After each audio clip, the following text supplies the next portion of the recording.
जय हिंद दोस्तों, आप सभी का गांव तक रोजगार स्टडी पर बहुत बहुत स्वागत है। तो फ्रेंड्स, कैसे हैं आप सभी? उम्मीद करता हूं आप सभी अच्छे होंगे और अच्छे से अपनी प्रिपरेशन कर रहे होंगे। तो फ्रेंड्स, जैसा कि आप सभी यहां पर देख पा रहे होंगे, सभी छात्रों के लिए बहुत ही जरूरी सूचना है, क्योंकि जितने भी छात्र यहां पर आईटीआई टेक्नीशियन ए के बार बार कमेंट कर रहे थे कि सर टेक्निकल में जो क्वेश्चन का लेवल है वो किस तरीके से यहाँ पर रहता है और अंतिम दिनों में हम किस तरीके से प्रिपरेशन करें, और नॉन टेक्निकल के लिए जो मॉक टेस्ट हैं वो कब से यहाँ पर फ्री ऑफ कॉस्ट आपको मिलने वाले हैं। क्योंकि आप सभी देख पा रहे होंगे आपको 220 रुपये में 120 रुपये में मॉक टेस्ट प्रोवाइड किए जा रहे हैं। तो आप सभी इन मॉक टेस्ट से बचकर रहें, क्योंकि यहाँ पर जो आपको कुछ भी कंटेंट नहीं दिया जाता है। जो लेवल एग्जामिनर आपसे पूछता है उस प्रकार के कंटेंट यहाँ पर जो है मैं आप सभी को प्रोवाइड करने वाला हूँ, और आप सभी को 20 मॉक टेस्ट यहाँ पर free of cost with solution के साथ मिलने वाले हैं, जिससे कि आप पीडीएफ से भी रिवाइज कर पाएंगे। अब देखिए अंतिम दिनों में आपको किस तरीके से यहाँ पर प्रिपरेशन करनी चाहिए, क्योंकि फ्रेंड्स यहाँ पर जो है ये जो दिन है वो बहुत ही कीमती समय है आपका, और इन 20 से 22 दिनों के अंदर जो है आप अच्छे से प्रिपरेशन कर लेते हैं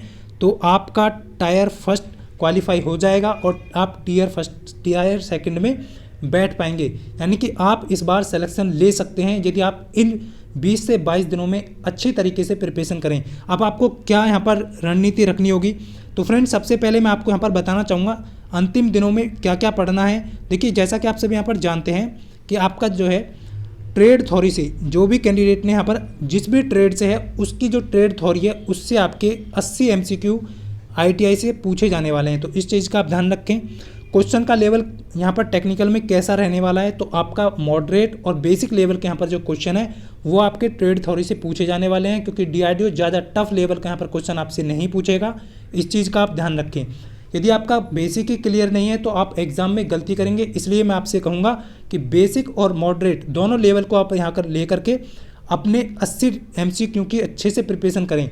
अब जो है नॉन टेक्निकल में आपके जो है 40 प्रश्न हैं, आप सभी जानते हैं 120 प्रश्न टोटल हैं, 90 मिनट आपके पास समय है। अब नॉन टेक्निकल को भी आपको साथ में लेकर के चलना है, क्योंकि यही आपका जो है मेरिट में आपका जो है स्कोर बढ़ाने वाले हैं। क्योंकि टेक्निकल तो ज़्यादातर कैंडिडेट सही कर पाएंगे, क्योंकि वो पहले से यहाँ पर मजबूत रहता है ज़्यादातर कैंडिडेट का, बट नॉन टेक्निकल में यहाँ पर जो है थोड़े से स्टूडेंट यहाँ पर कमज़ोर रहते हैं। और जिन्होंने भी यहाँ पर जो है डीआरडीओ सेप्टम टेक्नीशियन ए का पहली बार एग्जाम फॉर्म फिलअप किया है, तो वो तो वैसे भी यहाँ पर अभी ऐसा लग रहा होगा उन्हें कि सर तैयारी नहीं है नॉन टेक्निकल की। तो फ्रेंड्स ऐसा बिल्कुल भी ना सोचें, और आपने आप पर भरोसा आपको रखना ज़रूरी है, क्योंकि यदि आप अपने आप पर खुद पर भरोसा नहीं रखेंगे तो आप एग्ज़ाम में कभी भी पास नहीं हो पाएंगे। तो इसलिए मैं आप सभी से कहूँगा कि आपका जो विश्वास है वो आपको सफलता दिला सकता है, तो अपने आप पर विश्वास रखें। अब ये हो गया आपका जो है, देखिए अब सबसे मेन जो है फ्रेंड्स आपको जो है टेक्निकल के लिए और नॉन टेक्निकल के लिए कितना यहाँ पर जो है अंतिम समय में टाइम आपको देना चाहिए। अब देखिए मैं आप सभी को पहले जो है वीडियो प्रोवाइड कर चुका हूँ कि आपको जो है यूथ का प्रैक्टिस सेट आता है हर ट्रेड का, चाहे वह आप फिटर से हों, चाहे फिर आप जो है इलेक्ट्रॉनिक्स से हों, चाहे फिर आप जो है इलेक्ट्रिकल से हों, सभी का यूथ का प्रैक्टिस सेट आता है। उसमें जो है क्या होता है कि आपके प्रीवियस ईयर के क्वेश्चन है, और तो आपको क्या करना है, उनमें कुछ टफ क्वेश्चन दिए गए हैं, उनको छोड़ करके आप जो है सभी को अच्छे से रिवाइज करना है। और जिन्होंने भी ले लिया है बहुत अच्छी बात है, और आप प्रैक्टिस करना शुरू कर दीजिए, क्योंकि इस बार जो है रिवीजन करिए, और जो जिस भी टॉपिक से आपको जो लग रहा है कि ये क्वेश्चन नहीं हो रहा है तो उसी टॉपिक को उठाइए और क्लियर करिए। तो ये तो हो गया आपका टेक्निकल जो आपका पोर्शन है उसको लेकर के।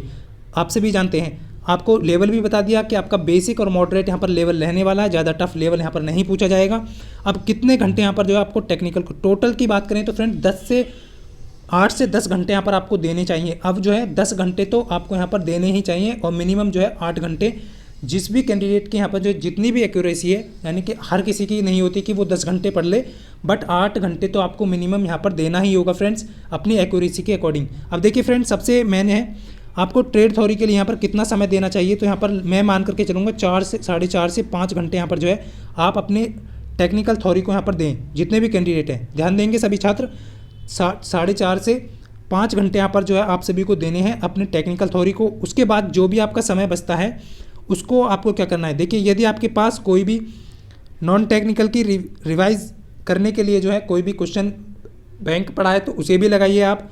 और आपके पास कुछ भी नहीं है तो मैं आप सभी को यहाँ पर जितने भी मॉक टेस्ट, लगभग 20 मॉक टेस्ट यहाँ पर हर विषय के प्रोवाइड करने वाला हूँ नॉन टेक्निकल में, उन सभी का जो है यहाँ पर आप सभी अच्छे से रिवीजन करना, और जो भी प्रश्न मैं आपको प्रोवाइड कर रहा हूँ उन्हें अच्छे से यहाँ पर याद करना, आपको मैं विश्वास दिलाता हूँ फ्रेंड्स, सारे नॉन टेक्निकल के प्रश्न आपको इन्हीं मॉक टेस्ट से देखने को मिल जाएंगे बहुत अच्छी तरीके से। यहाँ पर बहुत लैंग्वेज में जितने भी कैंडिडेट का यहाँ पर जो है क्वेरी था कि सर आप इंग्लिश में प्रोवाइड नहीं करते हैं, तो इंग्लिश और हिंदी दोनों लैंग्वेज में यहाँ पर आपको जो है मॉक टेस्ट मिलने वाला है। जितने भी छात्र यहाँ पर बहुत लैंग्वेज को लेकर के परेशान थे, तो यहाँ पर आपका जो है मॉक टेस्ट कब से मिलने वाला है, तो ये भी बता दूँ फ्रेंड्स, आपका मॉक टेस्ट जो है वो कल से, यानी कि 7:30 बजे आपको 7 PM से, कल 7:30 बजे से आपको मॉक टेस्ट मिलने वाला है। देखिए पहला मॉक टेस्ट आप सभी के बीच लेकर के आ रहा हूँ कल 7:30 बजे। यहाँ पर जो है बहुत ही महत्वपूर्ण प्रश्न है, जितने भी अच्छे लेवल के क्वेश्चन हैं जो परीक्षा में आपके पूछे गए हैं, पूछे जाने वाले हैं, सभी प्रश्न वहाँ पर आपके होंगे। तो इस चीज़ का आप ध्यान रखें, जितने भी कैंडिडेट नॉन टेक्निकल को लेकर के परेशान हैं। तो ये तो हो गया आपका यहाँ पर नॉन टेक्निकल और टेक्निकल का ये विषय। अब यहाँ पर कितने घंटे इसको देने चाहिए आपको, तो यहाँ पर जो है आपको लगभग 3 घंटे यहाँ पर आपको देने चाहिए। 3 घंटे मैक्सिमम यहाँ पर आप दे सकते हैं। रिवीजन करिए ज़्यादा से ज़्यादा। नॉन टेक्निकल का आप क्या करेंगे, यहाँ पर रिवीजन करेंगे। जितने भी क्वेश्चन मैं आप सभी को पहले भी प्रोवाइड कर चुका हूँ, उनका भी PDF रिवाइज कर लीजिए। वीडियो नहीं देखा है तो वीडियो जा करके देख लीजिए। जो भी कॉन्सेप्ट क्लियर नहीं है उसे क्लियर करिए। तो यहाँ पर मैक्सिमम 3 घंटे, यहाँ पर 3 से 3.5 घंटे आप दे सकते हैं, जितने भी जिस कैंडिडेट की एक्यूरेसी है उसके अकॉर्डिंग। तो इस चीज़ का आप ध्यान रखेंगे। ज़्यादा के चक्कर में आप अपने आप को बीमार मत कर लेना, क्योंकि बहुत सारे कैंडिडेट क्या करते हैं, सर्दी लग जाती है, तो उससे आपको बचना है। अब देखिए फ्रेंड, सबसे मेन जो है यहाँ पर ये आपका मॉक टेस्ट जो है वो कल से आपको प्रोवाइड कर दिया जाएगा। हमारा टारगेट देखिए, हमारा मतलब आपका टारगेट ये होना चाहिए कि आपको टेक्निकल हो या फिर आपका नॉन टेक्निकल हो, आपको 120 में से 120 प्रश्न करने हैं और वो बिल्कुल सही करने हैं। क्योंकि आपके अंदर से यही कॉन्फिडेंस आपका होना चाहिए, तभी आप जो है एग्ज़ाम में अच्छा स्कोर कर पाएंगे। यदि आप पहले से ये सोच रहे हैं कि 120 में से 80 कर दूंगा तो ठीक हो जाएगा, तो ऐसा आपको नहीं चलना है मेरे दोस्त। आपको पूरा टारगेट लेकर के चलना है और आपको ये अपने आप पर सबसे मेन जो है खुद पर भरोसा रखना जरूरी है। जितने भी कैंडिडेट हैं खुद पर भरोसा रखें, क्योंकि आपका भरोसा ही आपको जीत दिला सकता है, आपके अपने लक्ष्य तक आपको पहुंचा सकता है। ये मॉक टेस्ट का टाइम आपका 7:30 बजे का हो गया बिल्कुल। अब देखिए सबसे पहले 1-2-3 पंक्तियों को आप यहाँ पर ध्यान रखेंगे। कुछ भी हो जाए मुझे इस बार सिलेक्शन लेना है। आपको ये पॉजिटिविटी अपने अंदर रखनी है, कभी भी नेगेटिविटी नहीं आने देनी है कि सिलेक्शन होगा नहीं होगा। इस चीज़ का विचार आप त्याग दीजिए। आपको क्या सोचना है, सिर्फ यही सोचना है कि मुझे इस बार एक सीट लेनी है, यानी कि इस बार मुझे DRDO में सिलेक्शन लेना है। तो रखना है। देखिए 2 पंक्ति आपसे कहना चाहूँगा, आपको इनको याद रखना है, बहुत ही इंपॉर्टेंट है आपकी लाइफ के लिए, कि ए मेरे दोस्त तेरा सुख और तेरा दुख तेरे ही अंदर है, तू अपने अंदर झांक करके देख, तू भी अपने आप में एक सिकंदर है। तो इसलिए इन्हीं पंक्तियों के साथ इस वीडियो को मैं विराम करता हूं, क्योंकि फ्रेंड्स आप सभी जो है काफ़ी समय हो गया है, अब आपको जो है प्रिपरेशन पर फोकस करना चाहिए। तो मिलता हूं नेक्स्ट वीडियो में, तब तक के लिए सभी को जय हिंद, वंदे मातरम।